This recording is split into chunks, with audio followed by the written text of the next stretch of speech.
Welcome to the first lecture in our series on Bitcoin and cryptocurrencies. I want to start by introducing the four lecturers who are going to be speaking in the series. The first lecturer is Joseph Bonneau. He's a postdoctoral researcher in computer science at Princeton University. The second lecturer is me, Ed Felton. I'm a professor at Princeton in computer science and in the Woodrow Wilson School. The third lecturer is Arvind Narayanan. He's a computer science professor at Princeton. And fourth, our special guest lecturer is Andrew Miller. He's a PhD student in computer science at the University of Maryland. There will be 11 lectures in total. In this lecture, number one, we're going to do two things. First, we'll introduce some cryptographic primitives that turn out to be necessary for talking about cryptocurrencies. In particular, we'll talk about cryptographic hashes and digital signatures, and we'll talk about some of the ways in which those are used to build cryptocurrencies. And then at the end of the lecture, we'll start talking about cryptocurrencies, and I'll give some examples of simple cryptocurrencies that illustrate some of the design challenges that we need to deal with. I want to apologize for covering the cryptographic material at the beginning. Unfortunately, we have to eat some of our vegetables a little bit in order to lay groundwork for the cryptocurrency stuff. So if you came for the cryptocurrency stuff, let me assure you, first of all, that we will get to it in this lecture, and that having laid the groundwork in this lecture, there's going to be a lot more specifically cryptocurrency-focused material in later lectures. All right, so let's get to it. In segment 1.1, we're going to talk about cryptographic hash functions. We'll talk about what they are and what their properties are. And then later we'll move on and talk about what their applications are. So a cryptographic hash function is a mathematical function, and it has three attributes that we need to start with. First of all, a hash function can take any string as input, absolutely any string of any size. It produces a fixed size output. We'll use 256 bits in this series of lectures because that's what Bitcoin does. And it has to be efficiently computable, meaning given a string, in a reasonable length of time, you can figure out what the output is. So that's a hash function, but we're going to need hash functions that are cryptographically secure. The cryptographic properties of hash functions are a complicated topic in general, but we're going to focus here on three particular properties, and I'll explain in a minute what those are. In particular, that the function is collision-free, that it has a hiding property, and that it's puzzle-friendly. And for each of these, I'll talk about what the property is, what it means, and then I'll talk about why it's useful to have a function that has that property. So first, collision-free. So the first property that we need from a cryptographic hash function is that it's collision-free. And what that means is that it's impossible, nobody can find values x and y, such that x and y are different, and yet the hash of x is equal to the hash of y. And so if we look at the operation of the function as depicted by one of these red arrows, here's x and h of x, and here's y and h of y, then nobody can find a situation like this, that you have an x and y that are separate, and yet when you hash them, they hash to the same value. Now, one thing to notice is that I said nobody can find. I didn't say that there is no collision. Because if you think about it, there has to be a collision. Collisions do exist, and to understand why that is, we can use this diagram. Over here on the left, I'm depicting all of the possible inputs to this function, which can be a string of any size. And over here, I have all of the possible outputs, which has to be a string of 256 bits in size. So the right-hand side here, the outputs, there are only 2 to the 256 possibilities. Over here, there are more possibilities. And so if you think that every point over here on the left is going to be mapped by an arrow to some point on the right, you can see that as you go from all the points over here on the left into the right, it has to get crowded, and in fact, that there have to be multiple values over here on the left that map to the same output over here. In fact, in general, there will be a very large number of possible inputs that map to any particular output. So collisions do exist. I said before, nobody can find a collision, and that's the key question. We know collisions exist. The question is, are there any collisions that are findable by regular people using regular computers? Okay. Now, to make things even worse, I said that it has to be impossible to find a collision. Let me tell you how to find a collision, because there's a method that's guaranteed to work. And the method works like this, that we're going to pick 2 to the 130 randomly chosen inputs over on the left cloud of that previous diagram. And if we pick those 2 to the 130 randomly chosen inputs, it turns out there's a 99.8% chance that at least 2 of them are going to collide. And so this is a very simple method for finding a collision. It works no matter what the hash function is, but of course the problem is that this takes a very, very long time to do. you have to compute the hash function 2 to the 130 times. And that's, of course, an astronomical number. This method works no matter which hash function we're using. There's still a 99.8% probability that this works, and if it doesn't work, just try it again. It'll probably work the next time. But this doesn't really matter. And the reason it doesn't really matter is that this procedure takes 2 to the 130 steps in order to get to that high probability. So we can say something like this. We can say that if every computer ever made by humanity was computing since the beginning of the entire universe up to now, the odds that they would have found a collision is still infinitesimally small. So small that it's way less than the odds that the Earth will be destroyed by a giant meteor in the next 2 seconds, which didn't happen. Okay, so we know how to find a collision, but this method takes too long to matter.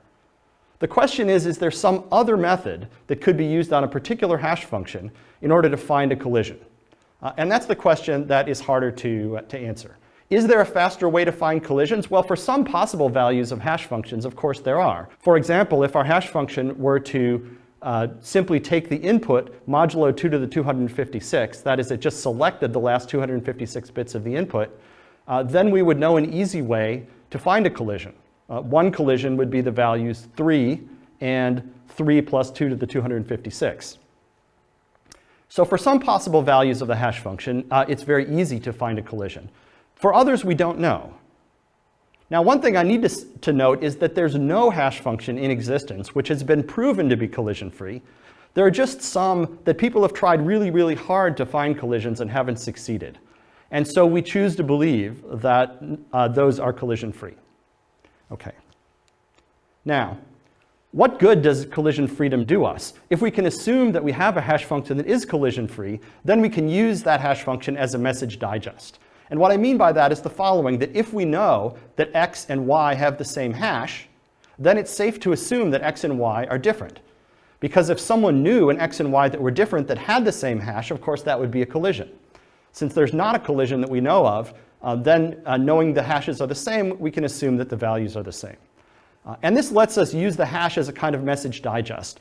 Suppose, for example, that we had a file, a really big file, and we wanted to be able to recognize later whether another file was the same as the file we saw the first time. Right? So one way to do that would be to save the whole big file, and then when we saw another file later, just compare them.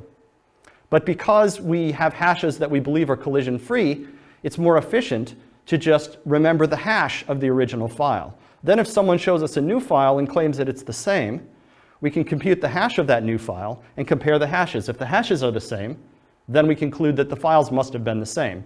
And that gives us a very efficient way to remember things we've seen before and recognize them again. And of course, this is useful because the hash is small. It's only 256 bits, while the original file might be really big. So hash is useful as a message digest, and we'll see later on in this lecture and in subsequent lectures why it's useful to use hashes as message digests. So the second property that we want from our hash function is that it's hiding. And the property that we want is something like this, that if we're given the output of the hash function, that there's no feasible way to figure out what the input x was. The problem is that this property doesn't exactly hold. And to understand why that's the case, let's look at this example. So here, what we're going to do is an experiment where we flip a coin, and if the result of the coin flip was heads, we're going to return the hash of the string heads, and if the result was tails, we're going to return the hash of the string tails. And now we're going to ask someone who didn't see the coin flip but only saw this hash output to figure out what the string was that was hashed. That, of course, is going to be easy. It's easy in this scenario to find what the input string was. It's easy to find x. You simply compute the hash of the string heads and the hash of the string tails, and you see which one you got. And so in just a couple of steps, you can figure out what x was. So the reason this example failed, that is the reason why an adversary was able to guess what the string was that there were only a couple of possible values of x. And so if we're going to have a hiding property like this, it needs to be the case that there's no value of x which is particularly likely. That is, x has to be chosen from a set that's in some sense very spread out, so that this method for the adversary of just trying all the possible values of x, or just trying a few values of x that are especially likely, is not going to work. So the hiding property that we are going to need to set up is a little bit more complicated. And the way we're going to fix this problem with the common value x, like heads and tails, is we're going to take the x and we're going to put next to it, we're going to concatenate with it a value r, which is chosen from a distribution that's really spread out. And so this h of r concatenated with x, that means take all the bits of r and put after them all the bits of x. And so what we're going to say is, given the hash of r together with x, that it's infeasible to find x, and that this will be true in the formally stated property that if r is a random value chosen from a distribution that has high min entropy, then given the hash of r concatenated with x, it's infeasible to find x. And what does high min entropy mean? Well, it captures this intuitive idea that r is chosen from a distribution that's really spread out. And what that means specifically is that there's no particular value that r could have had that would occur with more than a negligible probability. So for example, if r is chosen uniformly from among all of the strings that are 256 bits long, then any particular string was chosen with probability 1 in 2 to the 256, which is truly a negligible value. So as long as r was chosen that way, then the hash of r concatenated with x is going to hide x. And that's the hiding property that the hash function will be deemed to have. Okay, now let's look at an application of that hiding property. And in particular, what we want to do is something called a commitment. And this is kind of the digital analogy of taking a value, a number, and sealing it in an envelope and putting that envelope out on the table where everyone can see it. Now, when you do that, you've committed to what's in the envelope, but you haven't opened it. It's secret from everyone else. Later, you can open the envelope and get out the value, but it's sealed. So commit to a value and reveal it later. We want to do that in a digital sense. So to be more specific about what is the API that we're going to provide here, the commitment API looks like this, that there are two things you can do. First, you can commit to a message, and that's going to return two values, a commitment and a key. Think of the commitment as the envelope that you're going to put on the table, and the key as a secret key for unlocking the envelope. Then later, you allow someone else to verify, given a commitment and given a key which you've told them in the meantime, and the message, they can verify that that commitment, key, and message really do go together, and this will return true or false. Okay, now to seal MSG in an envelope, what we do is we commit to the message, and that returns a commitment and a key, and then we publish the commitment. That's putting the envelope on the table. Now later, to open the envelope, what we're going to do is publish the key and the message that we committed to, and then anybody can use this verify call with the commitment that we published previously, the key and message that we just announced, to check the validity of our opening the envelope. Okay. And the property, of course, we want from this is that it behaves like sealing an envelope. And in particular, the two security properties are these. First, given COM, the commitment, the envelope on the table, that someone just looking at the envelope can't figure out what the message is. The second property is that it's binding, that when you commit to what's in the envelope, you can't change your mind later. That is, it's infeasible to find two different messages such that you can commit to one message and then later claim that you committed to another, and the whole thing will verify. Okay, so how do we know that these two properties hold?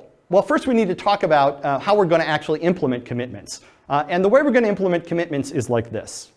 That in order to commit to a value message, we're going to generate a random 256-bit value and call it the key. And then we're going to, as the commitment, return the hash of the key concatenated together with the message. And as the key value, we're going to return h of this key.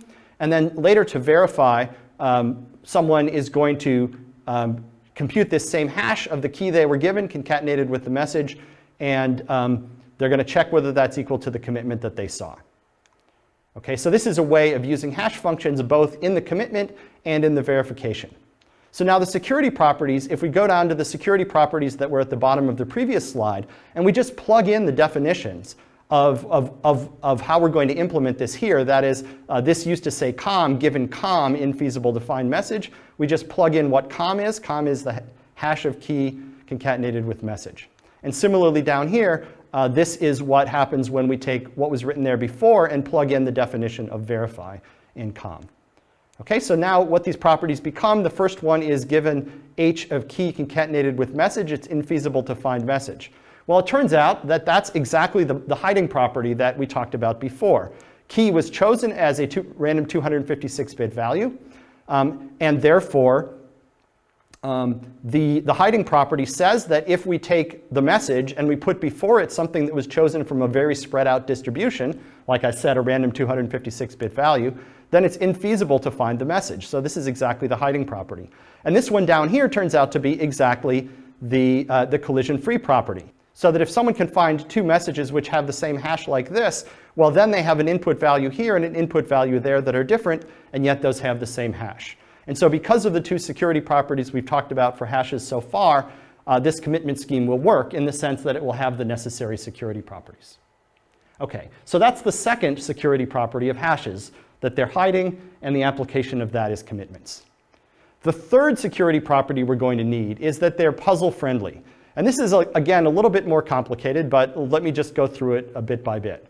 That for any possible output value y that you might want from the hash function, we're going to use y as an output value of the hash later, that if k is chosen from a distribution that has high min entropy, that is, k is chosen randomly from some set that's super spread out, then there's no way to find an x such that the hash of k and x is equal to y.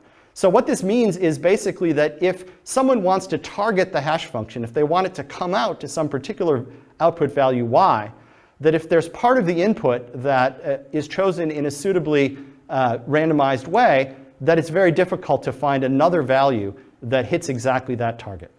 So the application we're going to use of this is we're going to build a search puzzle. And what that means is we're going to build a mathematical problem which requires searching a very large space in order to find the solution, and where there's no shortcuts, a way to find a good solution other than searching that large space. That's a search puzzle.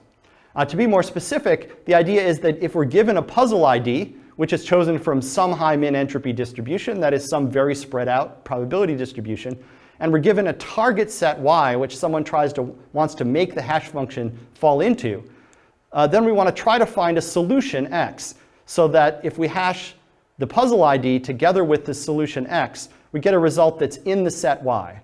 So the idea is y is a target range or set of hash results that we want.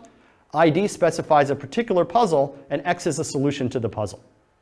And the puzzle-friendly property here implies that there's no solving strategy for this puzzle, which is much better than just trying random values of x. And so if we want to pose a puzzle that's difficult to solve, that we can do it this way, as long as we can generate puzzle IDs in a suitably random way. And we're going to use that later when we talk about Bitcoin mining. That's the sort of computational puzzle we're going to use. Okay, so we've talked about three properties of hash functions and one application of each of those. Now let me talk just very briefly about the particular hash function we're going to use. There are lots of hash functions in existence, but this is the one Bitcoin uses, and it's a pretty good one to use. It's called SHA-256, or SHA-256, and it works like this.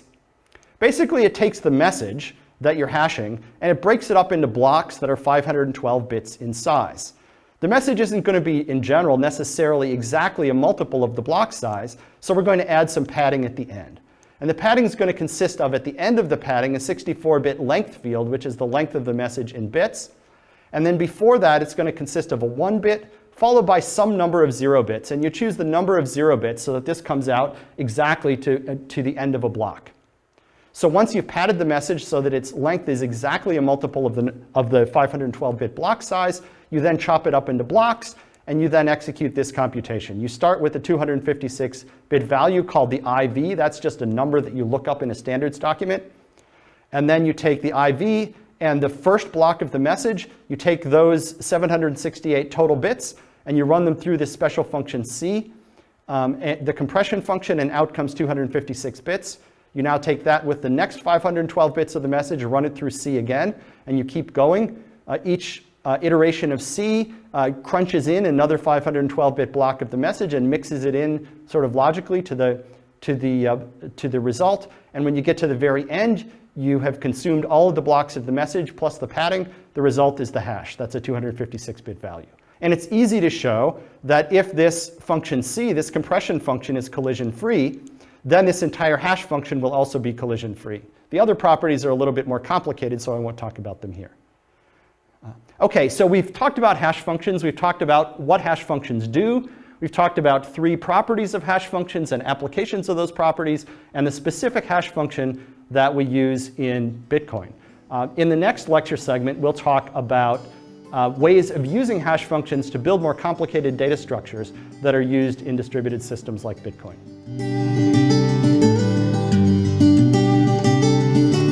In section 1.2, we're going to talk about hash pointers and their application. A hash pointer is a kind of data structure that turns out to be used a lot in the systems that we're talking about.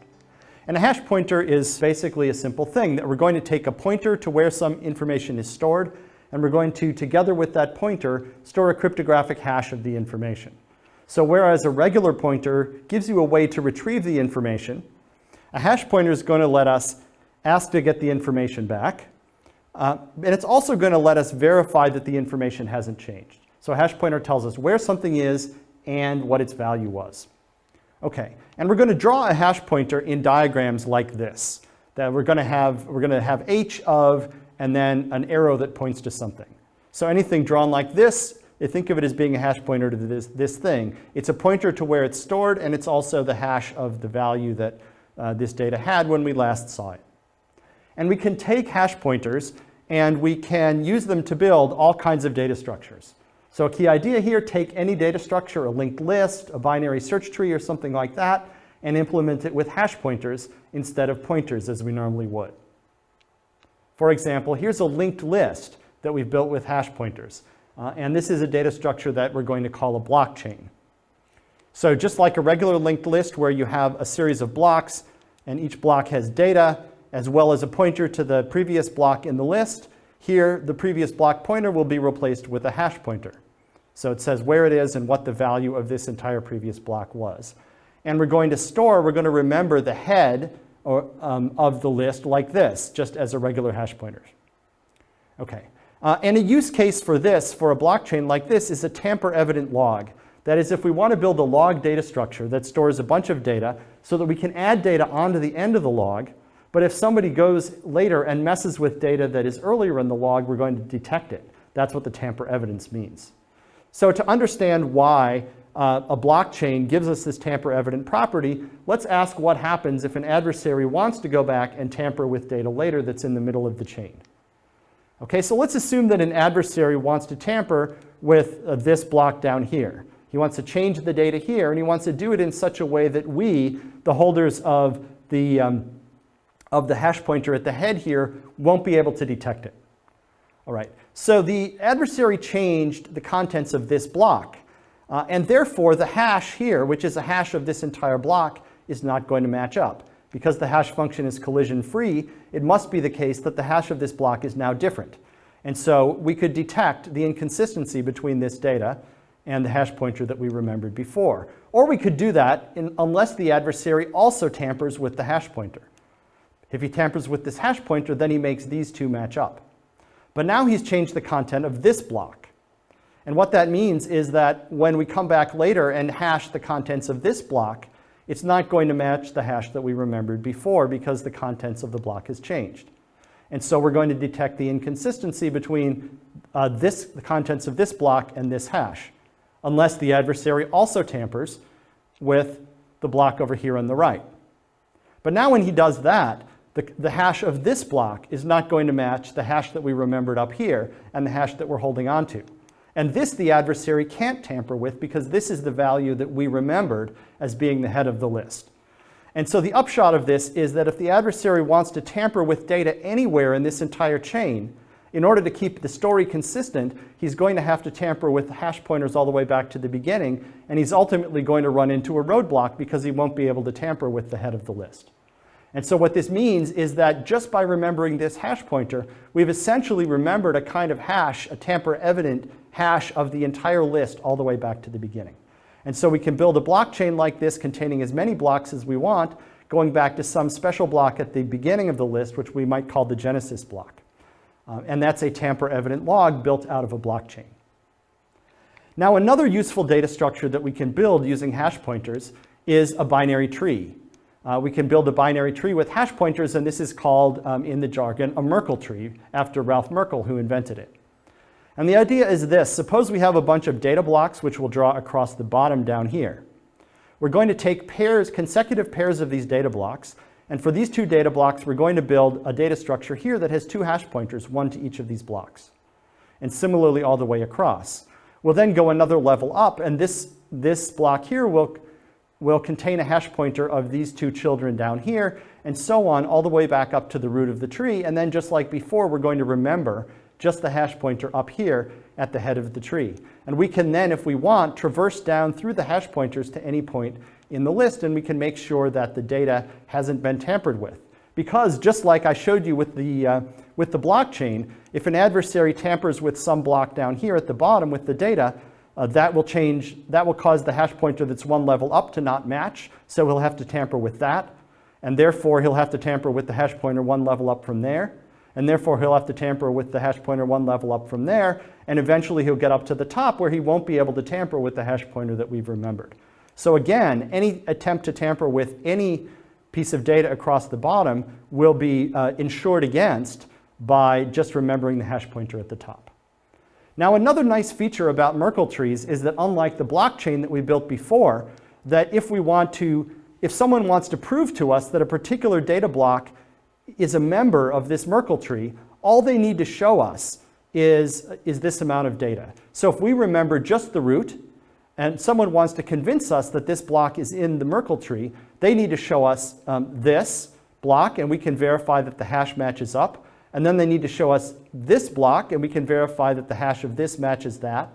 They can show us this block, we verify that the hash of this block matches this hash pointer, and then they show us the data. And just by verifying the hashes up to the root, we can verify that this data block was in the Merkle tree. So that takes about log n items that we need to be shown, and it takes about log n time for us to verify it. And so with a very large number of data blocks in the Merkle tree, we can still prove membership in a relatively short time. Okay, so Merkle trees have various advantages. One advantage, of course, is the tree holds many items, but we just need to remember the one root hash, which is only 256 bits. We can verify membership in a Merkle tree in logarithmic time and logarithmic space. That's nice. And there's a variant, which is a sorted Merkle tree. That's just a Merkle tree where we take the blocks at the bottom and we sort them into some order, say alphabetical, lexicographic order, or numerical order, or some order that we agree on.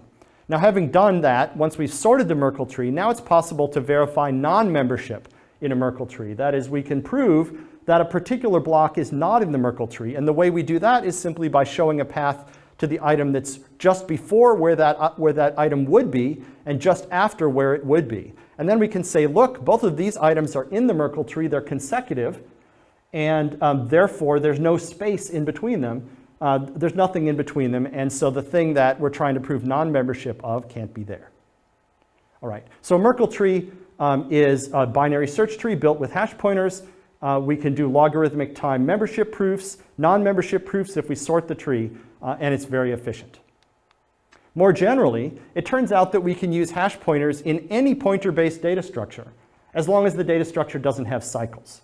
If there are cycles in the data structure, then we won't be able to make all the hashes match up. If you think about it, in an acyclic data structure, we can sort of start near the leaves or near the things that don't have any pointers coming out of them, compute the hashes of those, and then work our way back sort of toward the beginning.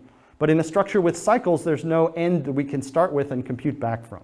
So for example, a directed acyclic graph out of hash pointers, and we'll be able to verify membership in that DAG very efficiently, and it will be easy to compute. So this is a general trick that you'll see over and over throughout the distributed data structures and throughout the algorithms that we talk about later in this lecture and in subsequent lectures.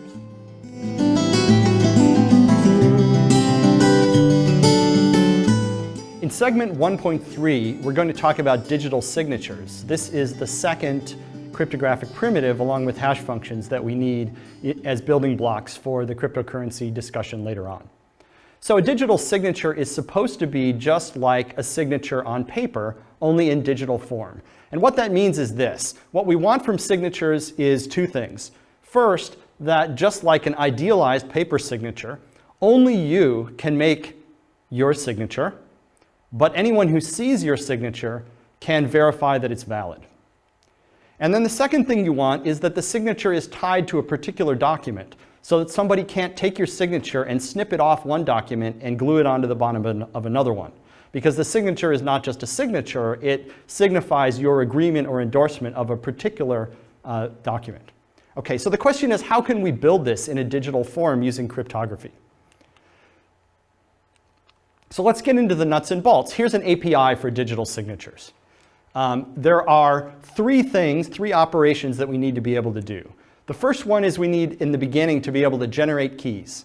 And so we have a generate keys operation, and we tell it a key size. How big in bits should the keys be?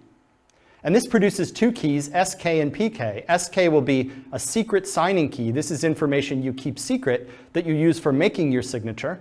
And PK is a public verification key that you're going to give to everybody and that anybody can use to verify your signature when they see it. Okay. The second operation is the sign operation. So the sign operation, you take your secret signing key and you take some message that you want to put your signature on, and it returns SIG, which is a signature. It's just some string of bits that represents your signature. And then the third operation is a verify that takes something that claims to be a valid signature and verifies that it's correct. It takes the public key of the signer, it takes the message that the signature is supposedly on, and it takes the supposed signature. And it just says yes or no, is this a valid signature? Okay, so these three operations, these three algorithms constitute a signature scheme. And I'll note that the first two can be randomized algorithms. The verification won't be, it will always be deterministic. And in fact, if you think about it, generate keys had better be randomized because it ought to be generating different keys for different people. Okay, so the requirements for the signatures at a slightly more technical level are the following two requirements. First of all, that if a signature is, that valid signatures will verify. If a signature is valid, that is, if I sign a message with SK, with my secret key, that if someone then later tries to validate that using my public key and the same message, that will validate correctly. So this says that that signatures are useful at all. But then the second thing you want is that it's impossible to forge signatures.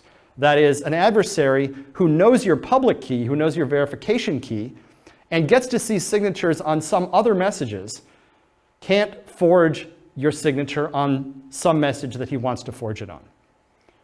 And in order to explain this property in a little bit more detail, it's normally formulated in terms of a sort of game that we play with an adversary. So the game, I'll depict it here with this diagram. So over here on the left, you have the challenger, who's a TV judge, and the challenger is going to test a claim by an attacker. The attacker claims that he can forge signatures, and we're going to test that claim, and the judge will pass judgment on it. The attacker here, this guy is actually Whit Diffie, who is one of the inventors of digital signatures, of the concept of digital signatures, and a distinguished cryptographer, so I thought I'd let him play the attacker role here. Okay, so the game works like this.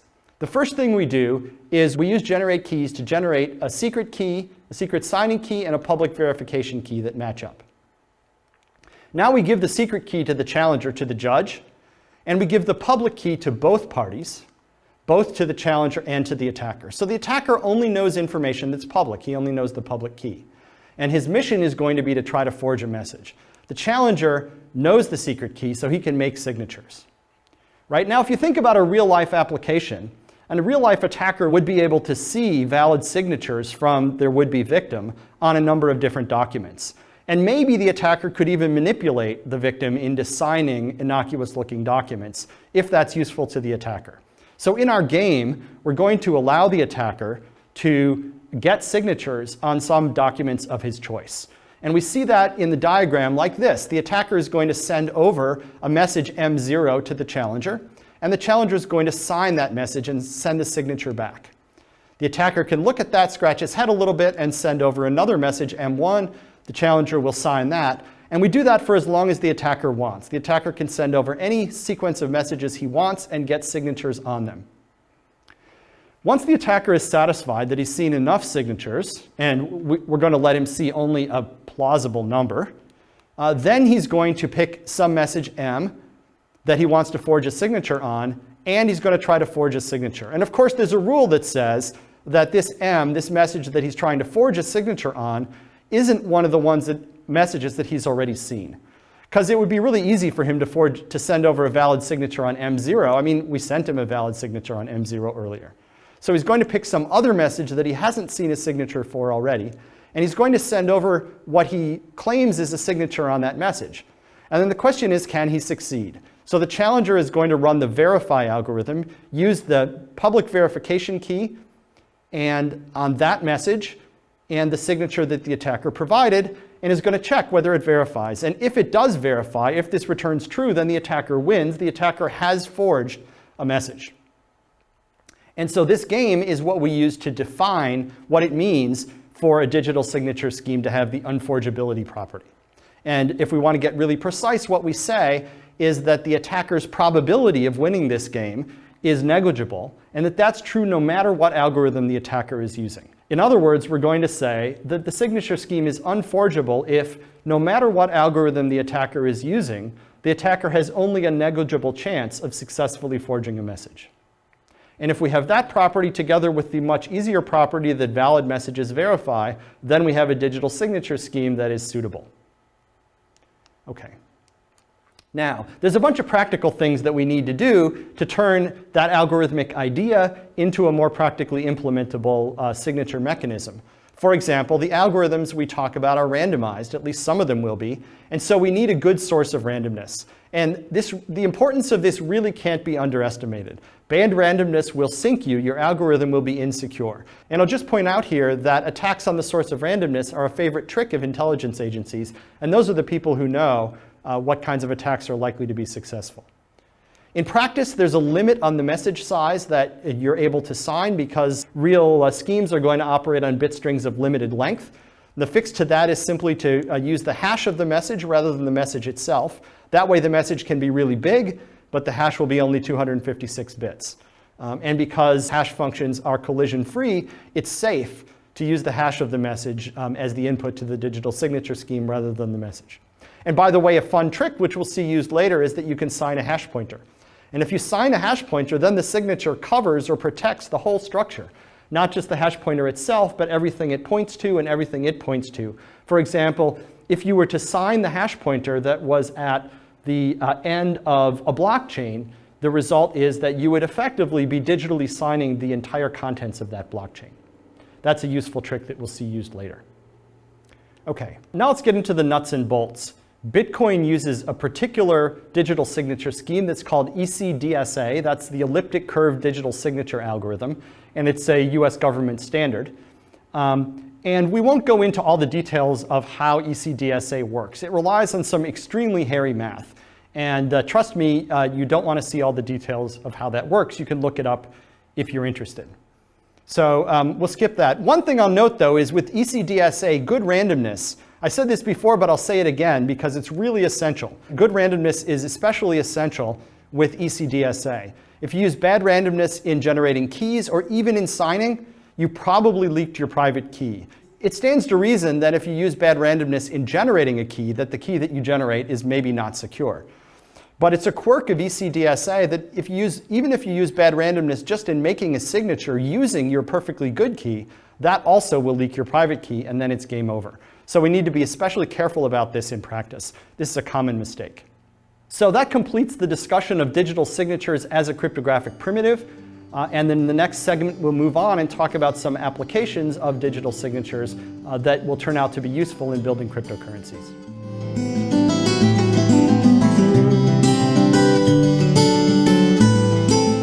In segment 1.4, we'll move on, having covered digital signatures, and talk about a nice trick that we can use that goes along with digital signatures. And the useful trick is this. The idea is to take a public key, one of those public verification keys from a digital signature scheme, and equate that to an identity. That is an identity of a person or an actor in a system.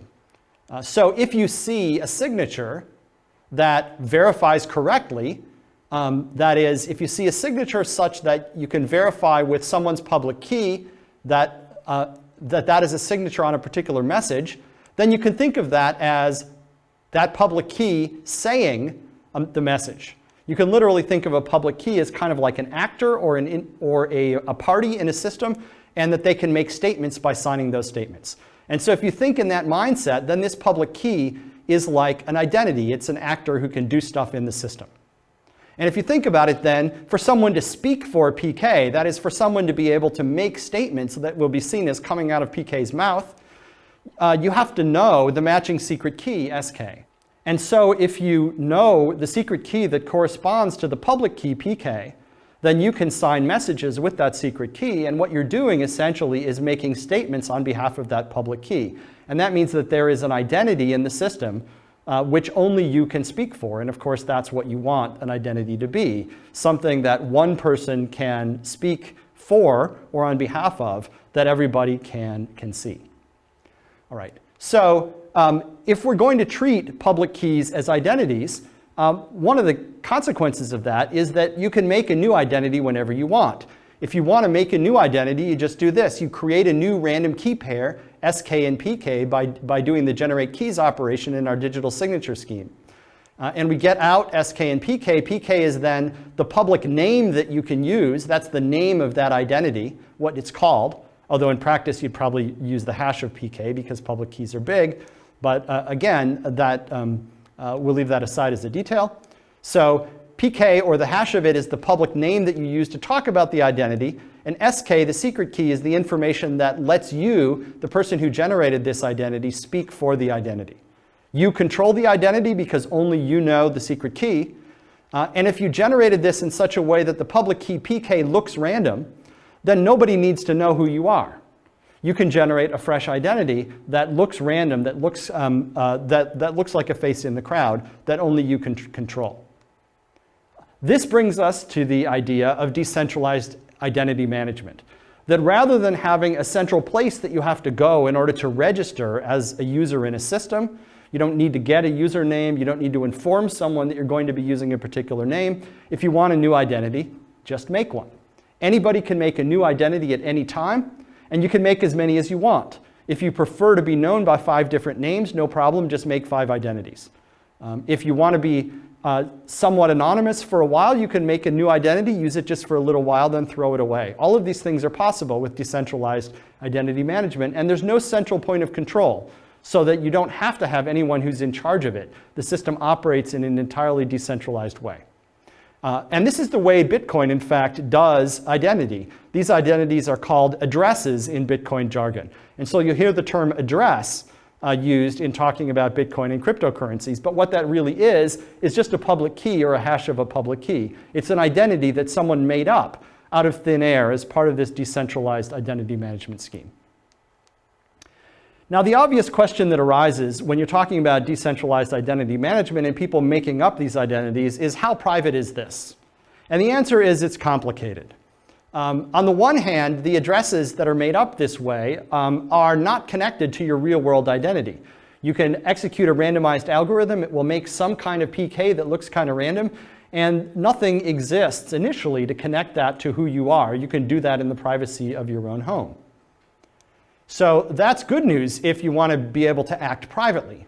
But the bad news if you want to act privately is that if that address, if that identity is making a series of statements over time, if it's engaging in a series of acts over time, that people can see that whoever this is has done a certain series of actions, and they can start to connect the dots. Gee, this person is acting a lot like Joe. Maybe this person is Joe. And so an observer can link together these things over time and make inferences. And so this balance between, on the one hand, there being no initial tie to real-world identity, and on the other hand, that a pattern of behavior of an address emerging over time, and the question of what can be inferred and which dots can be connected, that gets pretty complicated. And that's really the question of privacy in a cryptocurrency like Bitcoin. And there's a whole lecture about that later on. And so I'm not going to steal the thunder of that lecture. I just want to give you an idea of how decentralized identity makes privacy a complicated question.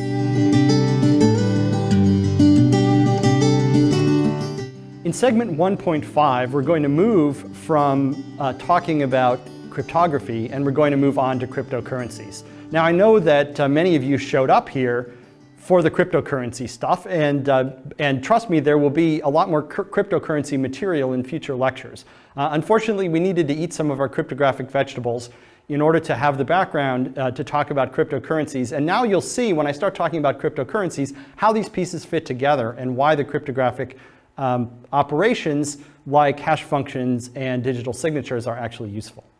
All right, so in this section I want to talk about some simplified cryptocurrencies that give us ideas about how systems like Bitcoin work. Of course, it's going to require about 10 more lectures in order to really spill out all of the implications of how Bitcoin works and what that means. But let me talk about some very simple cryptocurrencies to get the discussion started. And first, let's talk about Goofy Coin. Goofy Coin is about the simplest cryptocurrency we can imagine. And it works kind of like this. There are just a couple rules of Goofy Coin. The first rule is that Goofy can create new coins. Goofy can make a new coin whenever he wants, and when he makes a new coin, it belongs to him. So when Goofy makes a coin, it's represented by a data structure like this. Here you have the create coin operation, and there's a unique coin ID that Goofy generated, and then there's a digital signature that was put on it by Goofy, which anyone can verify. So anyone being given this can verify that the signature is valid and that it's a signature of this statement. And new coins belong to Goofy by definition because those are the rules that Goofy made. So that's the first rule. Goofy can create new coins. The second rule of Goofy Coin is that whoever owns a coin can pass it on to someone else. They can spend it. So for example, here we have the coin that I showed you before that Goofy created. And now we're going to take a hash pointer to that coin. And then we're going to create a statement. Goofy's going to make a statement that says, pay this to Alice. Alice is being named by a public key here. Pay to public key Alice the coin that's represented by this hash pointer. And this is also signed by Goofy. Now, Goofy is the one who owned that coin, and so Goofy has to sign any transaction that spends the coin. And once this has happened, now Alice owns the coin. Alice owns the coin, and Alice can prove that she owns the coin because she can present this data structure here, which is validly signed by Goofy and points to a coin that was validly owned by Goofy. And so the correctness of this coin is self-evident in the system. Now Alice can move on, and she can spend the coin as well. So here we have the coin we had before. This is down here at the bottom. We have the creation of the coin signed by Goofy. Now Goofy paid the coin to Alice via this hash pointer, and he signed that. Now Alice is the owner of the coin. Now she can create a statement like this that says, pay this coin to Bob's public key, and here's a hash pointer to the coin. And now Alice signs that. So because Alice was the valid owner of the coin, which we could verify by walking this chain, now we know that this is valid and the coin belongs to Bob. So Bob is now the owner of this coin. So those are all the rules of Goofy Coin. Goofy can create new coins by simply signing a statement that he's making a new coin with a unique coin ID. And then whoever owns a coin can pass it on to someone else by signing a statement saying, pass on this coin to person X. And you can verify the validity of a coin by simply following the chain and verifying all of the signatures along the way. That's Goofy Coin. All right. Now, there's a problem, though. There's a big security problem with Goofy Coin, and we can see it in this structure here. So look at this coin here. This is the coin that Goofy made and then paid to Alice. Alice was the owner of that coin, and there's a problem. Alice paid this coin on to Bob, but now Alice makes another data structure like this, which pays to Chuck the very same coin. And this is signed by Alice. Now, if Chuck doesn't know about this thing up in the upper left, this data structure, let's say Alice just gave that to Bob and didn't tell Chuck. Now, Chuck will look at this and he'll think that this is perfectly valid, and now he's the owner of the coin. Chuck has a valid-looking claim to be the owner of this coin, and Bob has an equally valid-looking claim to be an owner of this coin, and that's a problem because coins are not supposed to work that way. This is called a double spending attack. It's called double spending because Alice is spending the same coin twice. And double spending attacks are one of the key problems that a cryptocurrency has to solve. Goofy Coin does not solve the double spending attack, and therefore Goofy Coin is not secure. So although Goofy Coin is simple and we understand its rules, it won't cut it as a cryptocurrency because it allows double spending. So in order to build a cryptocurrency that is going to be workable, we need to have some solution to the double spending problem. And indeed, the double spending problem is the main design challenge that we face in designing a cryptocurrency. So we need to somehow improve on Goofy coin. And we'll do that by designing another coin, which I'll call Scrooge coin. Scrooge coin is going to be rather like Goofy coin, except it will solve the double spending problem in a particular way. And this coin was created by Scrooge. Okay, so this is a little bit more complicated in terms of data structures, but here's one of the key ideas, that Scrooge is going to publish a history of all the transactions that have happened. This will be a blockchain, that data structure we talked about before, and it will be digitally signed by Scrooge. So anyone can, and it looks like this, of course. It's a series of blocks, data blocks. Each block will have one transaction in it. This block has the transaction with transaction ID number 73. And it has the contents of this transaction, and then there's a hash pointer to the previous block in the history. Okay, and then Scrooge will take the hash pointer, which represents this entire structure, and he'll digitally sign it and publish it. Now anybody can verify that Scrooge really did sign this hash pointer, and then they can follow this chain all the way back and see what is the entire history of all the transactions in the history of Scrooge coin as endorsed by Scrooge. Okay. Now I said here that we put one transaction in each block. We do that for simplicity of explanation, but in practice, as an optimization, we'd really put multiple transactions into the same block, as Bitcoin does. So you can bear in mind as I talk about Scrooge coin that that's the way we'd really do it in practice.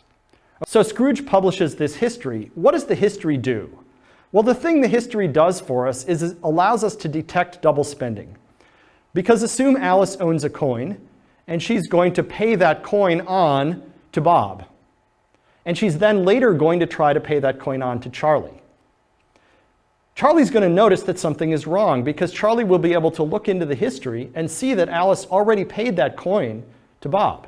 In fact, everyone will be able to see that Alice already paid that coin to Bob. So if she tries to pay that coin to Chuck, then everyone can see that that's a double spend and they'll be able to reject it. Scrooge will reject it, and everyone else will reject it and know that they really shouldn't trust Alice.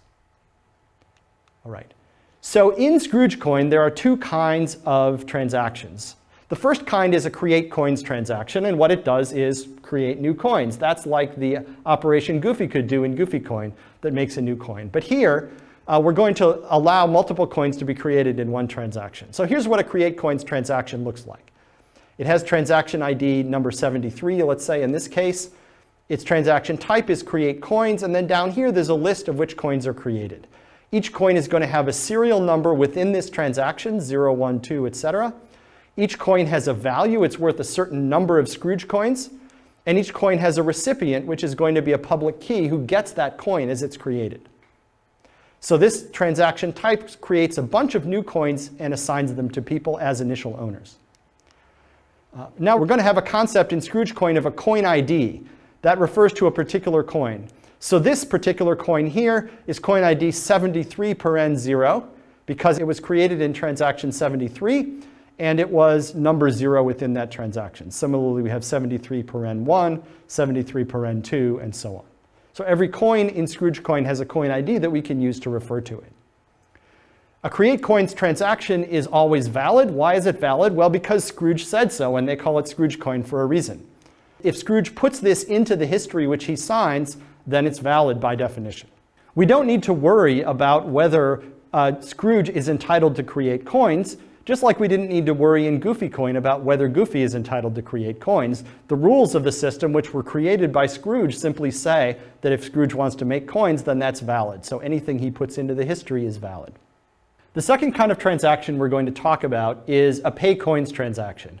And this is a transaction that consumes some coins and destroys them and creates new coins of the same total value, but which might belong to different people. So over here on the left, we have an example of what a pay coins transaction looks like. This is transaction ID number 73, let's say. Its type is pay coins. We have here a list of the coins that this one consumes. All of these coins are being consumed and destroyed by this pay coins transaction. So we're going to add up the value of all of those coins, and then we're going to create a bunch of new coins, down here 0, 1, and 2, etc., just like before in the create coins transaction. Each one has a value. Each one will belong to a certain recipient. And those new coins had better add up to the same total value as the coins that we consumed.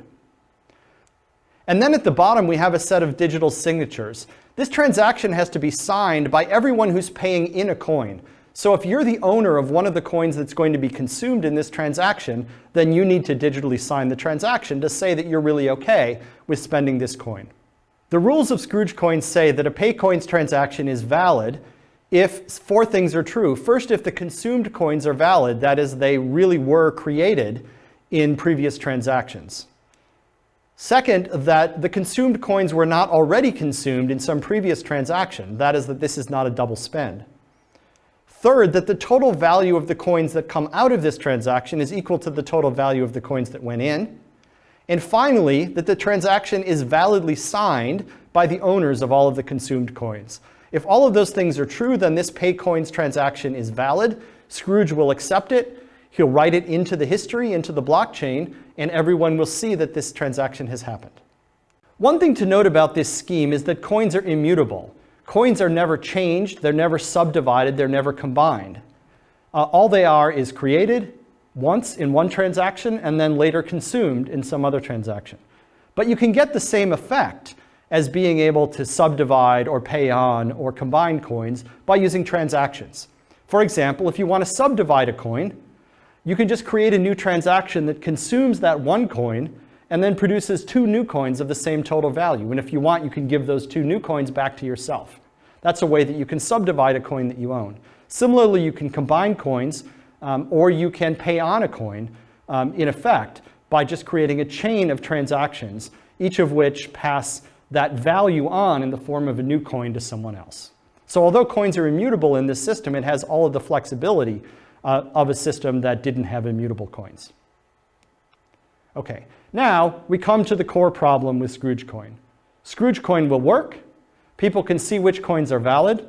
It prevents double spending because everyone can look into the blockchain and see that all of the transactions are valid and that every coin is consumed only once.